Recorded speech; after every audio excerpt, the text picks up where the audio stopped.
back to school today with East Jackson School Superintendent Steve Doerr. Hey, Steve. Hi, how you doing, Bart? I'm great. How are you today? Pretty good. It's a beautiful day outside. It is. Getting closer to back to school. We were talking before the show about how the summer has flown by. Oh my goodness, yes. Yeah. I was just talking to someone and they thought it was still July. Yeah, I wish it was still July. Don't we all? I can't believe it. And every year we say that it goes faster and faster. Yes. Now, you don't get the summer off. Superintendents and administrators, they typically work year-round, but you'll be soon welcoming your staff back into the buildings. Yeah, July does taper off just a little bit. We get a little bit of respite there. But June and August are really the busiest months as we're trying to make sure we have staff in all positions, we're fully staffed. I'll be honest with you, when I went to school, I always got butterflies in my stomach on the first day of school. I think a lot of kids do. I taught in the classroom for 19 years, and it was the same way. There's an excitement at that beginning of school year, which I still haven't gotten over. I kind of like it. Well, I think there's certain sights, sounds, and smells of the first day of school that, yeah. The super shiny floors. That's exactly Yes. right, yeah. And for everyone, it's nostalgia because we, even those of us that have been out of school for decades, those smells, they're still there. Absolutely. We brought some photos that we Sure. might take a look at. Yeah. And we'll see some of the things happening and have happened in the district. Oh yeah, this was our team for esports, and just the end of the school year here, they placed second in the state in their competition. They're holding their trophy right there. Awesome. Very excited. I don't think that's the full team, but that's a good representation of when they did that state competition. Way to go, guys. Real exciting to see those smiles. And a few field trips tying out the end of the school year. I wanted to share some student activities here. And I think that's at MIS, the grandstand there. They were doing a science experiment there as a part of one of their programs, which was really fun for the kids. I think that was 6th grade. This isn't the egg drop, is it? I'd have to look a little closer at this one, but it may be, it's some sort of drop challenge. Yeah, They're probably a good 20 to 30 feet off the ground. Brandon, their remember when we experiments. threw things off the roof? I do. Yeah. We'll do that again. Watermelon. The watermelon was one of those things.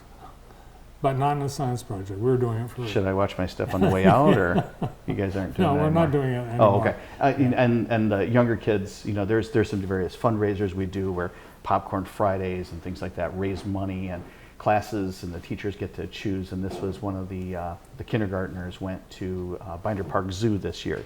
Lots of excitement, smiling faces, and these are just great experiences as a part of students at EJ. Yeah, for the pandemic, 2 or 3 years, we were doing none of that. Yeah, very unfortunate. And we're in a very different space now. And one really exciting thing in our secondary, we've transformed one particular science class. The Society of Manufacturing Engineers, we have some corporate partners here with Lomar locally in Hanover. They wanted to partner to get some very targeted training on advanced, the basics in geometry. We spent a lot of time with Pythagorean theorem as a common criticism. Why not use some of that time and shift it to some precision measurement and do some micro-credentialing where manufacturers in our area really want these skills for students. And that's something that we've really focused on. We were awarded a grant by the state of Michigan, and we've implemented training for some teachers. And that picture that you just saw was a student doing one of the robotic arms programming. So there's some other elements of that. I'm not sure what screen I'm looking at here. Camera, Yeah, sorry. let's get that picture back up. So these but kids... that's a student. That's a student right there. Yeah. I think that's Keith, that is doing some programming on that 5-axis robotic arm. So there's a 3D printer about the size of a refrigerator. That's a full snap-on toolkit with precision measurements. So they'll get some micro-credentials. The idea here is to whet their appetite. So a lot of students that really want to be involved in manufacturing, we have a lot of students at East Jackson. You'll hear complaints with hand-wringing around, just general talking points around the country, that kids today, they're just feeling entitled and so on, and are always on their cell phones. The reality is, the students that we get with us at East Jackson, they have in their DNA a blue-collar work ethic. They want to roll up their sleeves and they want to do stuff. right? They want to do stuff that's valuable to them. And this is a great program that we've piloted this last year, and we're launching heavily this year through Society of Manufacturing Engineers with the program. We're hoping to whet the appetite and get more of our students that want to do these hands-on experiences that in the olden days, I'm dating myself, sorry, would have done shop, right? Would have done wood shop or something like that. And most of those have gone out of the high schools. But this is one where the modern day shop exists right here in our manufacturing communities. These are the skills they need to develop in problem solving and mathematics and some of the technical skills of measurement that we're embedding into our geometry classes, right? That they're really exciting developments that we're doing. Hopefully that whets the appetite for more advanced manufacturing, which we would channel them into the Career Center pathway, right? And be able to get right into the workplace. Some of the things with this program also has allowed some summer internships. We've had some students do that. It's very exciting work, and we're really proud to get the word out on that as well.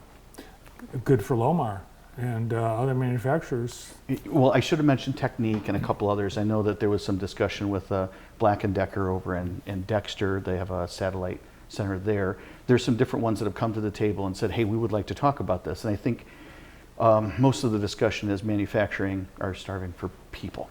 That's the one limitation they have. And that's an education problem. If they don't have the people trained on basic skills, and that's what we in education can do very well. As long as we have the tools and resources to do it, and that's what this program's designing to do, is to fast track them into a career. Yeah, and you make a really good point, Steve. It's it's not just having people educated; it's people that actually want to do that as a career. Oh yeah, and that's a big part of the equation. Oh, of course. And the bottom line is, as time's gone on, their parents and grandparents took shop, like you. And I did. You know what we made in yeah. our shop class? What'd you make? Ashtrays. You didn't make ashtrays, did you? Yes. Okay. All right. Well, I think we made toolboxes, and we made a fancy pen holder, which was kind of nice.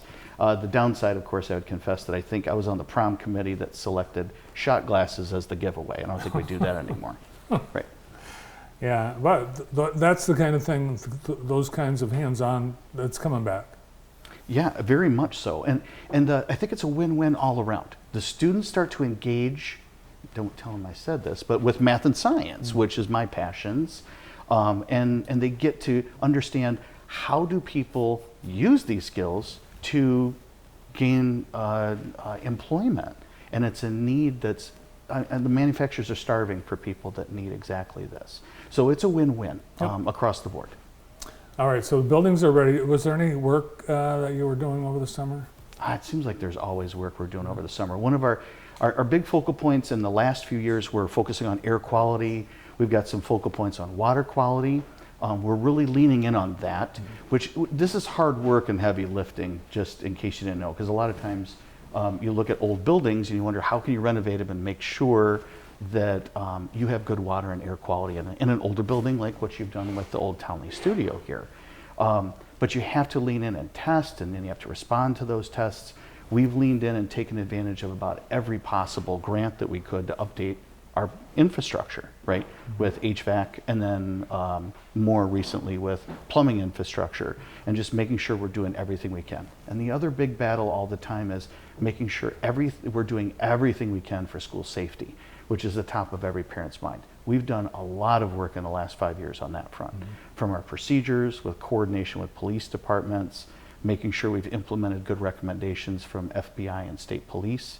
Most of those schools would want to keep as confidential to not disclose to any would-be bad actor. But a lot of the work done there takes a lot of time. There's a lot of heavy lifting. So those are the focal points this summer, but no major projects from our 2020 construction project. Yeah, I think I saw a new sign in front of the elementary school, but maybe it was just me. I did remember something. So we did implement in the last year air conditioning at our Wells Road location for all the classrooms. Couldn't do it for the gyms, or we did the common areas of the classrooms. Air conditioning's in line now. We're able to leverage a little bit of residual bond dollars and some grant funds from the one-time COVID dollars to improve the air quality there. Good. How about all set for staff? Are you still hiring for this school year? Oh, thanks for asking. Yeah, shameless plug, of course. Hey, yeah, we do have a couple of openings, paraprofessional positions. We're always looking for bus drivers. If you are interested in working for East Jackson, great community to work for and great team to work with.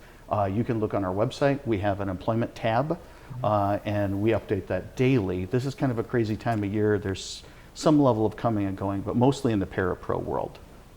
All right.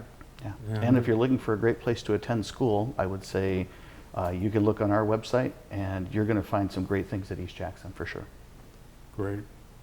Good to see you. Thanks for the updates. Thank you. Good Thanks luck. for having me. Back to school. East Jackson Schools Superintendent Steve Doerr. There's more to come.